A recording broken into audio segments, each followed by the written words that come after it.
I want you to look away from your screen for a second. Or, if you're driving, look at Okay. the road or the cars or the trees. Just pick an object, like any object at all. A coffee cup, a lamppost, a cloud. It really doesn't matter what it is. Right. Now, just notice how your brain is processing that. We act like the stuff we see, the objects, the solid matter, we act like that's the primary data of our lives. That's the signal. Exactly. That's the signal. And the empty space around the thing, that's just nothing. It's the background. It's totally passive. And that is basically the standard operating system for human perception. We prioritize the object as the figure and the space as the ground. We just assume the space is sort of a waiting room for the objects to sit in. But today we are diving into a stack of notes and research that basically takes that entire worldview, flips it upside down, and just shakes it until everything falls out of its pockets. It kind of broke my brain a little bit reading through this, because the core argument here, and this is the hook, if you will, is that we have it completely backwards. We really do. The source material argues that the nothing, so the stillness, the silence, the empty space, that is actually the primary reality. And the stuff, the matter, the sounds of us are just, well, how do they put it in the text? Patterned interruptions. Patterned interruptions, yeah. That's the key phrase. The whole argument is, what if stillness is the default condition? What if physical reality isn't something added to avoid, but rather a disturbance of an already complete system? I mean, it sounds like The Matrix, or maybe some high-level Gestalt psychology. Yeah. But what I love about this deep dive is that the source doesn't just leave it as this cool, trippy philosophical thought. Well, it gets very practical. Right? It applies this inversion to everything. We're talking visual perception, sure, but also music-heavy mathematics, architecture, and even the human body. It argues that the exact same rules governing a Bach concerto are the rules governing how a building stands up, or even how your body holds its shape. So here is our mission for this deep dive. We're going to try to stop looking at the objects and events in our lives. And instead, we want to start looking at I love this phrasing, the permissions carved out of the I background. think it really shifts your focus. By the end of this, we want to explain why absence isn't actually empty, but a sea of recognized potential. And to really understand it, I think we have to start with the most basic biological function, how we see it. Yeah, let's do the visual perception thing. Yeah. The source uses this really specific example of white lettering on a black background. Super simple design. Very standard, yeah. When I see a white A on a black screen, my brain says, okay, someone took a white pen and wrote an A on top of black paper. That's the additive view. Right. Positive shape added to a dark field. That is exactly how we are wired to think. But the source asks us to run a simulation in our heads to invert that processing. Don't look at the white as an addition.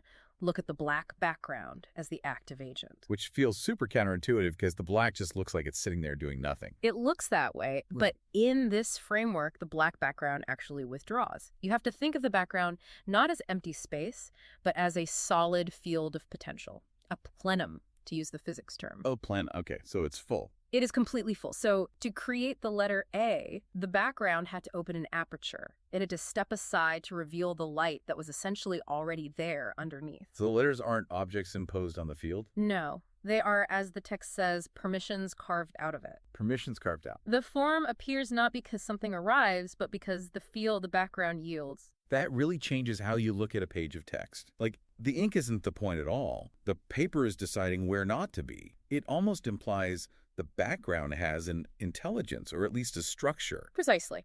And while that might sound like a poetic way to talk about graphic design, it becomes incredibly concrete when we move from the eyes to the ears. The music section. Right, because in music, this interruption theory moves from being a metaphor to being the actual mechanics of why we feel emotion. This was the part of the research that actually made the most sense to me instantly. So usually we think music is made of notes. Right. The strikes, the guy hitting the piano key. That's the event. That is the reality. We focus entirely on the audible markers, but think about this. And this is the real aha moment. The source points to what happens if you take a song, say Happy Birthday, and you change the key. Okay, if I shift the key, technically every single note changes. Yeah. Literally every frequency is different. There isn't a single hertz value that remains the same. And yet it's still Happy Birthday. I mean, everyone recognizes it. A 3-year-old recognizes it immediately. So if every single object, every note has been completely replaced, where does the identity of the song actually live? It can't be in the notes themselves, can it? It has to be in the space between them. Exactly. It is in the intervals, the relationship between the notes and the structured silence between them. The source argues that music is not in the events, it is in the structured silence. I have to read this quote from the text because it's just fantastic. It says, "Silence is not an empty expanse. but is in fact a sea of unrecognized potential. The notes interrupt that silent field, fragmenting an already coherent stillness into mathematically related segments. It creates a very different image of what a composer actually does. A composer isn't building a wall of sound. They are perforating a silence. The perforating it, yeah. They're taking a coherent stillness and slicing it up. And the source says we can't really relate to that silence until it's perforated in the right way. It's like the silence is too big for us, so the notes cut it down into bite-sized pieces we can actually feel. And that's exactly where the emotion comes from. The text says the emotion comes from the integrity of the divisions. We think we're crying because of the high C the soprano just hit, but we're actually responding to the geometry of the silence that note created. The note is just the edge of the shape. Exactly, the edge of the silence. The geometry of silence. I love that. And that leads us right into the math. Now, I have to admit, when I saw mathematics in the outline, I thought, okay, how does silence apply to numbers? But this part is wild. It really challenges the fundamental way we are taught to think about numbers. The source claims that a number like the number 5 is by itself inert and non-existent, which feels wrong to me. I have 5 fingers. 5 clearly exists.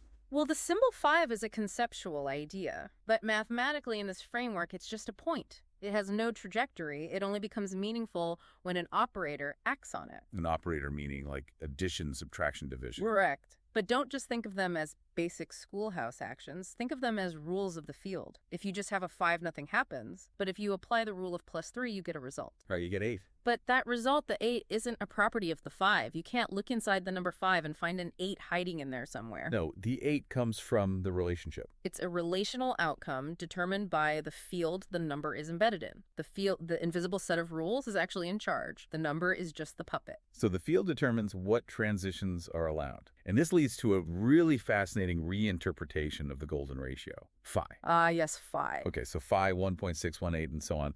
The spiral we see in seashells and galaxies, usually when people talk about this, they talk about the Fibonacci sequence. Yeah.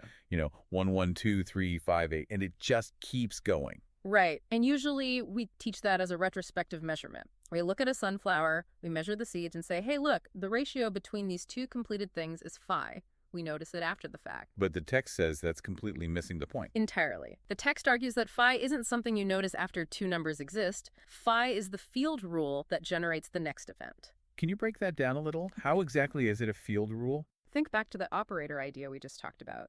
The number 5 is the event. Phi is the constraint, the relational law of the universe, if you will, that acts on that 5 to permit the 8 to exist. Oh, I see. The 8 doesn't just show up randomly. The field rule of phi generates it from the 5. So phi is the engine. It's not just a ruler we measure with. It's the machine making the numbers. The source describes phi as a structural invariance that survives recursion, which is a very dense, fancy way of saying it's a standing rule of fragmentation. Recursion is when a pattern repeats itself inside itself, right? Like a fern leaf looking exactly like the whole plant. Exactly. Phi is a specific way of dividing a whole so that the relationship survives every single cut. It ensures the integrity of the division is maintained no matter how small you go. A standing rule of fragmentation. That ties it right back to the music, doesn't it? The music fragments the silence. The math fragments the whole. It's all about how you slice the cake. Precisely. Whether it's a melody or a spiral galaxy, the stuff is just the marker of a successful division of the background. Okay, let's get tangible with this. We've done eyes, ears, and abstract numbers. But the source material throws in the Taj Mahal, a massive, heavy marble building. How does stillness apply to literal tons of stone? This is where the title, The Architecture of Stillness, really earns its name. When you go to the Taj Mahal, or honestly any truly great piece of architecture, obviously you see the stone, you can touch the marble, but the source argues that the stone is not what moves you. I mean, it's beautiful stone, but I get what you're saying. It's the vibe, right? The atmosphere of the place. It's the space itself. The text says we respond to the stillness. The space is compressed, aligned, and held by the stone. The structure succeeds because it creates a coherent envelope. A coherent envelope. So the building is basically just a container for a specific type of nothingness. Yes. It creates a space where the encased emptiness becomes palpable to us. You can actually feel the volume of the air. And the source contrasts this with bad architecture, which we've all experienced. We've all been in buildings that just feel wrong, like those weird office parks with the low ceilings and awkward angles. The source calls that noisy. Noisy, even if it's dead quiet in there. Visual noise. Spatial noise. Poor architecture fractures space awkwardly. It doesn't hold the stillness correctly. It shatters it. It's like a song played out of tune. The intervals are wrong, so the silence between the walls doesn't feel coherent at all. That makes so much sense.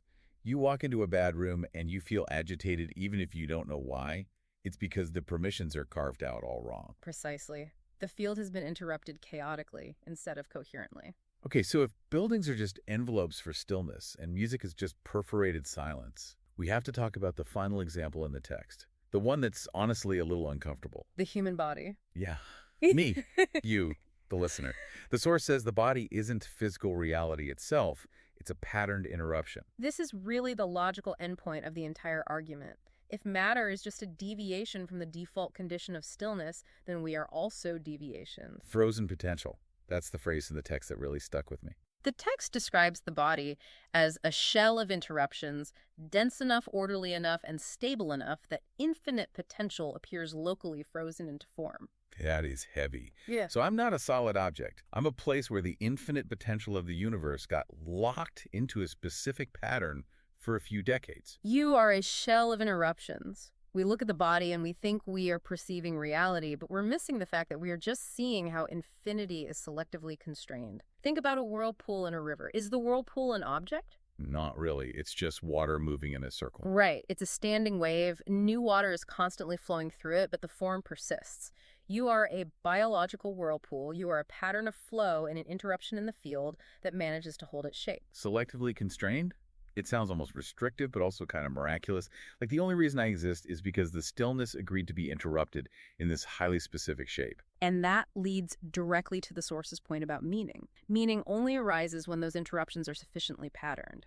If the pattern breaks down, which is entropy, the meaning dissolves right back into the field. It really reframes everything we do. We spend our whole lives trying to accumulate events. We want more experiences, more things, more notes in our song. But this deep dive suggests that integrity, whether that's in a song, a building, or a life, doesn't come from having more events. No, it doesn't. Integrity comes from how carefully the stillness is divided. It's about the quality of the cut, not the sheer amount of debris you can create. So let's zoom out a bit. We've looked at the white text, the intervals in music, the rules of math, the Taj Mahal in our own bodies. When we pull all this together, what is the grand philosophy of reality here? It boils down to the idea of events as camouflage. Camouflage. Usually camouflage hides things. Are you saying the events are hiding the reality? Yes. The source argues that events, the things we notice, the matter, the noise, are an illusion that constantly draws attention to themselves. But their true function is architectural. They are scaffolding. Scaffolding. Like construction scaffolding on a building. Exactly. Think about the music again. The notes aren't the music. The marble isn't the Taj Mahal. They are just the structure required to hold a specific quality of stillness in place long enough for us to feel it. Wow. So the events are just the clamps holding the silence open. Exactly. Without the notes, we can't hear the silence. Without the walls, we can't feel the space. The stuff is just a delivery mechanism for the no stuff. The source mentions something about frequency versus proportion in this section too. It says our senses register the frequency of an event. We hear the pitch, we see the color, but something deeper responds to proportion. That deeper part of us is connecting with the geometry of the stillness, not the surface level noise of the event. It creates this picture of the world not as a bunch of billiard balls just hitting each other. Not a collection of things acting on each other, as the text says, but rather a continuous coherence being selectively revealed. That is a much more connected way to view the universe. Instead of separate isolated objects, we're all just different permissions carved out of the exact same field. It suggests that separation is the illusion. The background is one continuous thing. We just focus on the cuts. So bringing this back to you, our listener, how do we actually walk around with this information without walking straight into a lamppost? Well, definitely don't ignore the lamppost. It's a very stable interruption. Fair point. Physics definitely still applies. But I think the real takeaway is to shift your attention. It's an exercise in awareness. When you listen to someone speak, don't just listen to the words. Listen to the pacing, the silence between their thoughts. That's where the meaning often actually lives. When you look at your house, don't just look at the furniture. Look at the space the furniture creates. Precisely. Start seeing the envelope. Recognize that form is just the withdrawal of the background. Doing that creates a real sense of spaciousness in your own mind. You stop being so obsessed with the events and the daily disturbances. It takes the pressure off, doesn't it? You realize the events are just camouflage. The real reality is the background that's always perfectly there. And that reality is already structured, coherent, and complete. You don't have to build it, you just have to let it be revealed. Form is the withdrawal of the background. Music is the shaping of silence. Reality is the structural envelope of interruptions. Before we wrap up this deep dive, is there one final thought from the source material that we should leave everyone with? There is one implication that really lingers. The source argues that physical reality is just an interruption designed to hold stillness in place. If that's true, then stillness is the only thing that it is actually real. When we spend our days obsessing over the events of our lives, the emails, the arguments, the traffic, the noise, what are we actually engaging with? Are we engaging with reality? Or are we just staring at the scaffolding and missing the building entirely? Thanks for joining us on this deep dive into the architecture of stillness. We'll catch you in the next one.